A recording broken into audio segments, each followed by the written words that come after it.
Ils font des tableaux hallucinants. Créer quelque chose ensemble aussi, ça c'est aussi important pour eux et pour nous parents. Un acteur professionnel n'arrivera pas à donner cette qualité-là au travail. Ils prennent ce que je leur ai donné, ce qu'on leur a donné, pour essayer de le faire à leur sauce. Et souvent, il y a des choses qui en sortent qui sont assez fantastiques, quoi.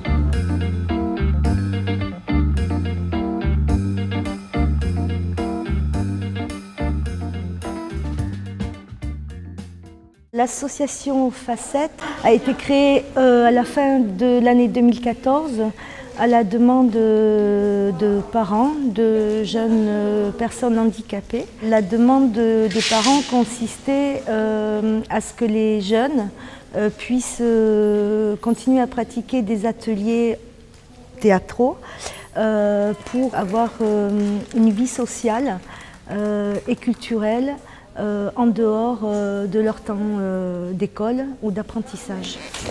On va faire ça.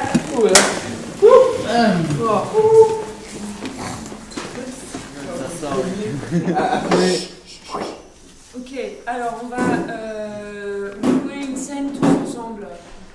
Cette association a été créée suite à une forte demande des parents et des jeunes. Les jeunes que j'avais à l'IMP Les Catherinettes. Il y en a pas mal là, dans ce groupe-là qui était avec moi auparavant et qui avaient vraiment le désir, c'est vraiment un désir de continuer de pratiquer le théâtre. Le texte, j'ai mal là. Et nous, on répond tous ensemble. On répond où ça?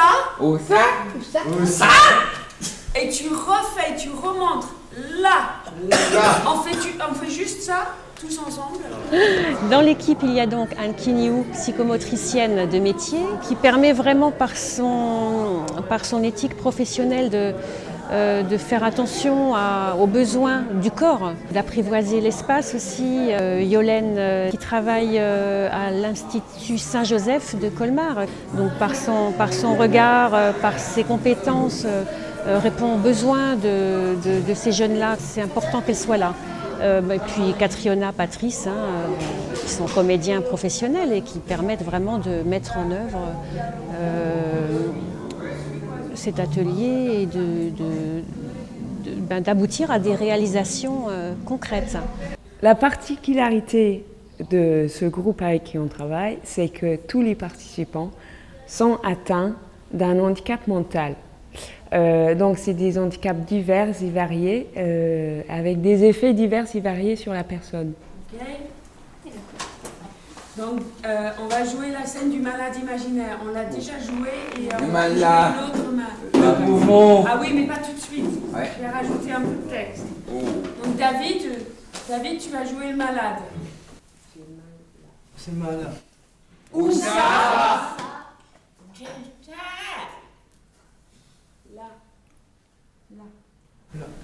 Le poumon. Le poumon.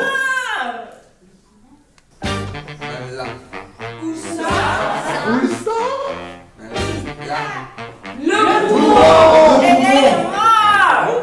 Oui, le poumon. J'ai mal là. Où ça? Là. Le poumon. Oui. Le poumon. Où ça? Le poumon. Oui, le poumon. Le malade. Où ça? Dans le snou. Le poumon. Le malade. Ils ont cette espèce de naïveté, je ne sais pas si c'est le bon mot, mais en tout cas cette espèce de maladresse qui fait qu'ils gardent tellement un état d'enfant que souvent on a tendance à leur parler comme à des enfants, alors que ce ne sont pas du tout des enfants, ce sont des jeunes adultes. Mais en même temps, c'est ce qui fait aussi la poésie de chaque fois qu'on crée quelque chose avec eux, il y a cette espèce de décalage donc de décalage d'âge, parce qu'ils sont ils sont majeurs, et en même temps de décalage, parce que chaque fois qu'ils font quelque chose, et ça fait quelques années qu'ils font du théâtre avec nous, on dirait toujours que c'est la première fois qu'ils en font. Ce qui ne veut pas dire qu'ils n'ont pas capté et qu'ils n'ont pas intériorisé tout le travail qui a été fait avant. Mais quand ils sont sur le travail, c'est tout le temps quelque chose de nouveau. Parce que c'est souvent aussi, ça travaille aussi sur l'émerveillement.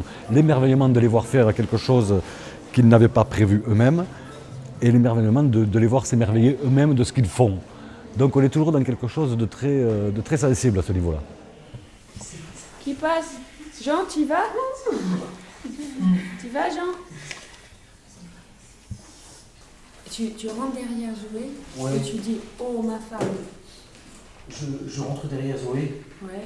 puis je dois lui dire, puis je Oh, dois lui dire, ma femme. je dois lui dire, puis je dois lui dire, oh ma femme. Voilà. Elle va se retourner et elle dit « Oh, mon mari ». D'accord. Et toi, tu réponds « Oh ma femme. Oh ma femme. Marie. Oh tu m'énerves. Ah, tu es. Oh là. Quand on fait du théâtre, on prend une partie de la vie et on le met sous loupe et on le formalise. Et c'est ça qui donne le geste artistique. Oh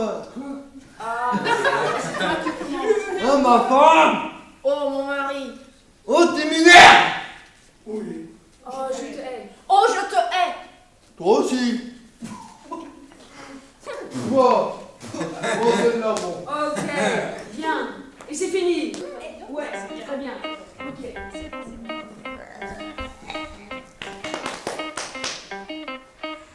Oh ma femme. Je te hais. Quand une personne est atteinte d'handicap mental, il y a une partie du cerveau qui se développe en transversal ou qui se sous-développe ou qui ne se développe pas du tout. En contrepartie, il y a d'autres parties du cerveau qui compensent et qui sont presque surdéveloppées. Donc on va trouver quelqu'un qui a des difficultés de retenir une information, donc des problèmes de mémoire, mais qui a une grande capacité d'aimer ou une palette sentimentale énorme. Donc en quelque sorte, c'est la même chose que le théâtre. Il y a une partie qui est mise sous loupe et l'autre partie qui est mise de côté, qui est dans l'ombre. Résultat, c'est que quand on fait du théâtre avec ce public-là, on se trouve devant des gens qui ont une capacité, qui ont une volonté de concentration qui est très très forte. Et qui fait que rien que par la manière dont ils vont rentrer sur scène pour s'appliquer à faire une action, l'événement théâtral, elle existe déjà. Voilà.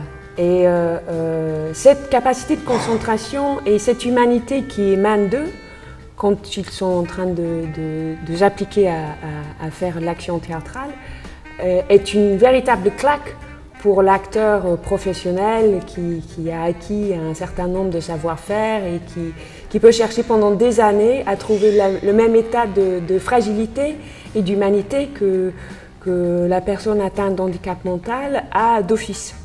Voilà. Donc c'est un travail qui devient passionnant en soi. Alors c'est très compliqué celui-là, on va le faire très doucement. Okay. Voilà, déjà vous allez le faire tout seul, ok? Tout seul. Voilà. Rien fait. Problème. T'as un problème? Bon ouais, j'ai un problème. J'ai un gros problème. Et quoi? Tu m'énerves. Ben, Parce que t'es meilleur acteur que moi, ça m'énerve. Ça m'énerve. moi, ça me saoule.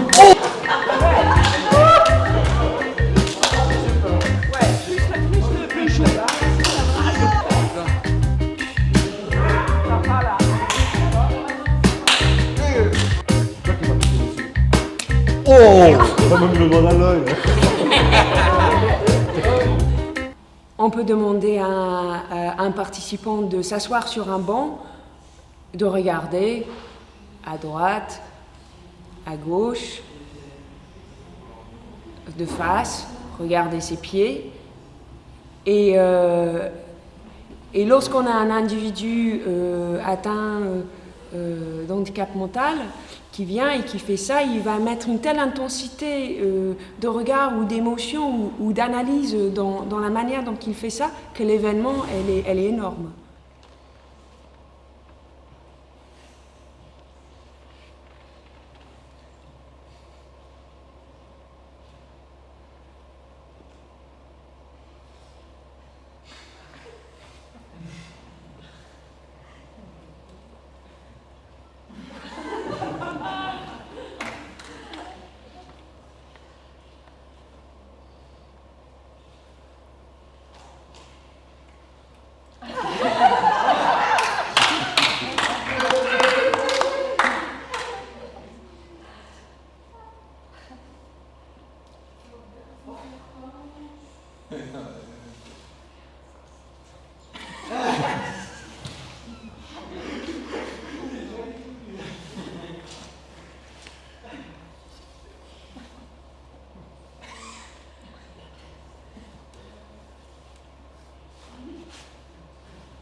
Ok, super, merci.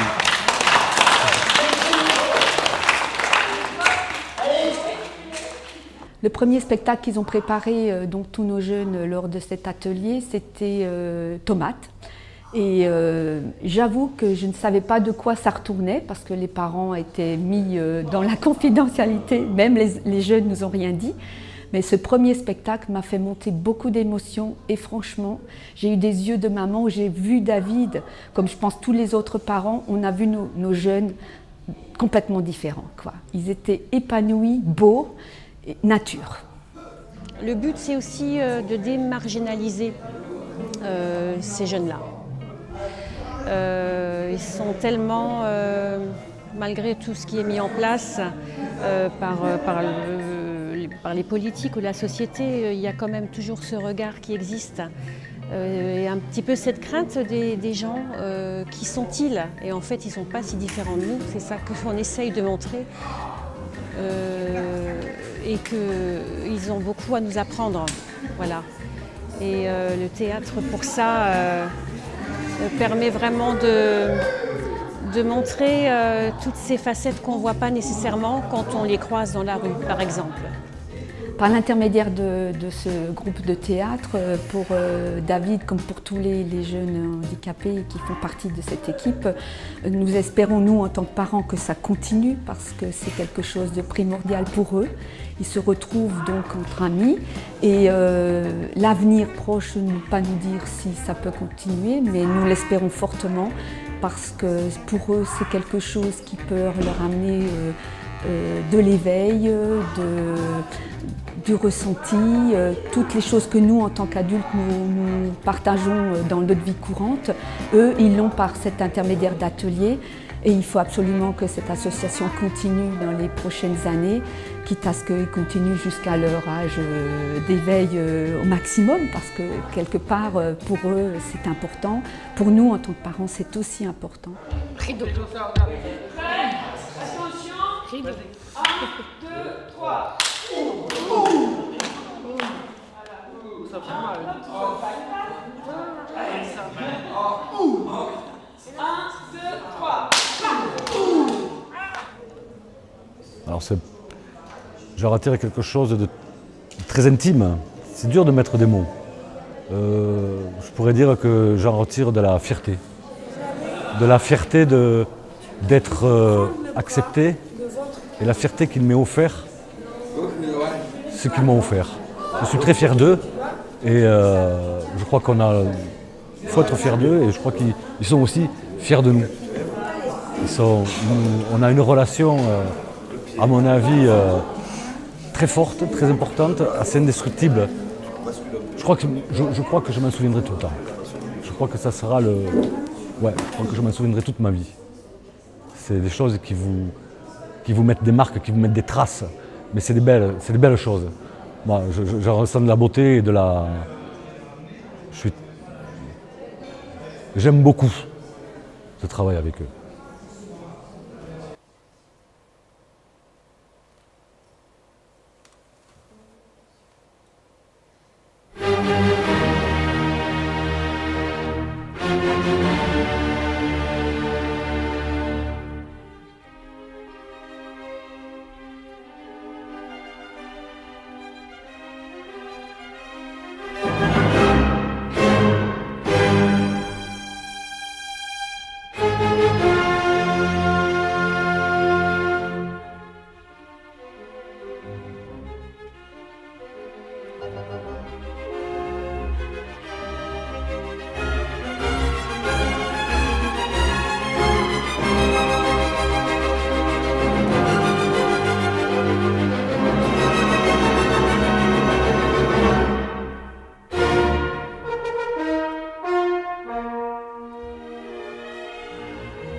Alors, moi je voudrais vous rappeler quelque chose. On a bien travaillé aujourd'hui.